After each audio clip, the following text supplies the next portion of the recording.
ईशान किशन क्यों नहीं खेल रहे? ये जानबूझकर भुला दिया गया। क्या उनके साथ गलत हो रहा है? क्या वो संजू सैमसन वाली फील आ रही है उनको जब आप देख रहे हो तो? Why is he?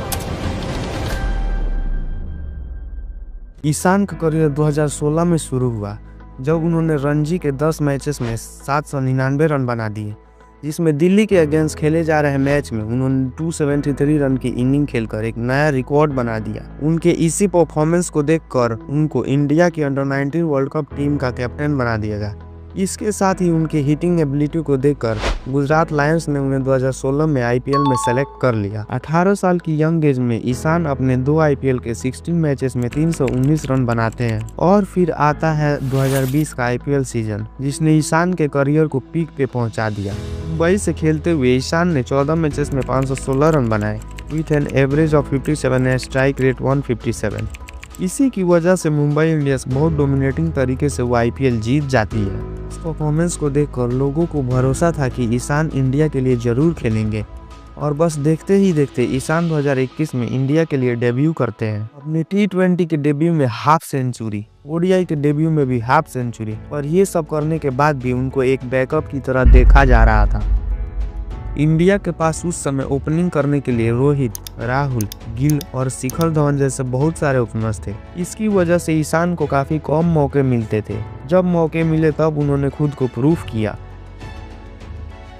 10 दिसंबर 2022 जब बांग्लादेश के 3rd ओडीआई सीरीज में रोहित शर्मा इंजरीज की वजह से बाहर हो गए थे और उनकी जगह खेलने आए थे ईशान किशन, पर किसी ने नहीं सोचा था कि ईशान उस दिन इतना बड़ा कारनामा कर देंगे। ईशान 126 बॉल में 210 रन बनाकर फास्टेस्ट डबल सेंचुरी का रिकॉर्ड सेट करते हैं। ईशान किशन की ऐसी इनिंग देख के धवन को भी लग गया कि उनका रिटायरमेंट नजदीक आ रहा है।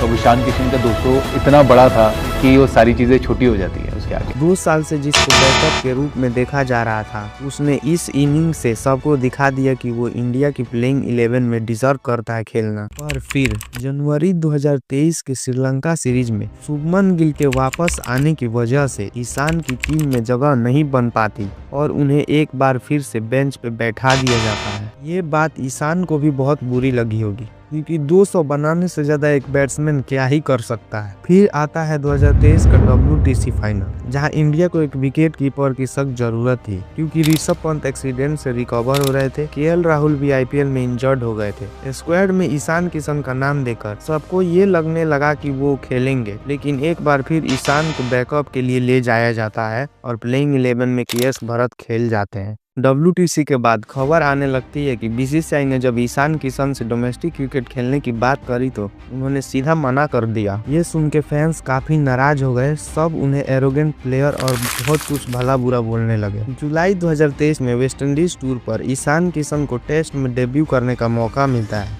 और अपने पहले ही मैच में ईशान किशन 50 बना देते हैं। उनके इसी परफॉर्मेंस को देखकर ओडीआई सीरीज में वेस्टइंडीज के अगेंस्ट ओपनिंग करने का मौका मिलता है और ईशान उस सीरीज में 3 लगातार अर्धशतक जड़ देते हैं। और एक बार फिर से केएल राहुल के वापस आने से ईशान किशन को बाहर बिठा दिया जाता है।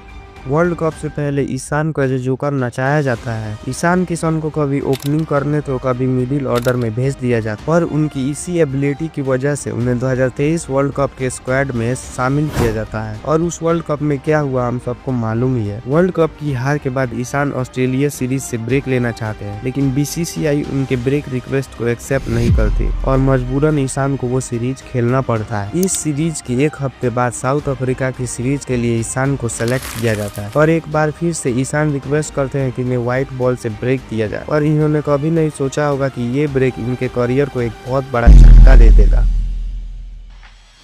मेंटल फटीग का रीजन बनाकर ईशान साउथ अफ्रीका सीरीज से ब्रेक ले लेते हैं और उसके तुरंत बाद ही ईशान पहले कौन बनेगा करोड़पति में नजर आते हैं और फिर दुबई में अपने भाई के साथ पार्टी करते हुए दिखते हैं, जिसको देखकर लोग कहते हैं कि मेंटल फटीग का बहाना बनाकर नाटक कर रहा है। इस इंसिडेंट के बाद खबर आने लगती है कि बीसीसीआई ने ईशान के खिलाफ डिसिप्लिनरी एक्शन लिया है और उन्हें इंडिया अफगानिस्तान सीरीज से ड्रॉप किया जाता है। जब प्रेस कॉन्फ्रेंस में द्रविड़ से ईशान के बारे बारे में पूछा गया तो उन्होंने बताया कि ईशान को अगर वापस आना है तो डोमेस्टिक क्रिकेट खेल कर ही आना पड़ेगा, जिसके कुछ दिन बाद ही सिलेक्शन कमेटी ने ईशान पर स्ट्रिक्ट एक्शन लिया और उनका सेंट्रल कॉन्ट्रैक्ट भी कैंसिल कर दिया जाता है। चीफ सेलेक्टर अजीत अगरकर ने बताया कि बार बार बोलने पे भी ईशान डोमेस्टिक क्रिकेट नहीं खेल रहे थे। इसके कुछ दिन बाद ईशान मीडिया के सामने आते हैं और बताते हैं कि मैं रन्स बनाने के बाद भी खुद को बेंच पे पाता था। टीम के साथ बार बार ट्रेवल करके मुझे मेंटल फटीग हो गया था। सैडली मेरे क्लोज्ड वंस और फैमिली के अलावा किसी ने मेरी सिचुएशन नहीं समझी,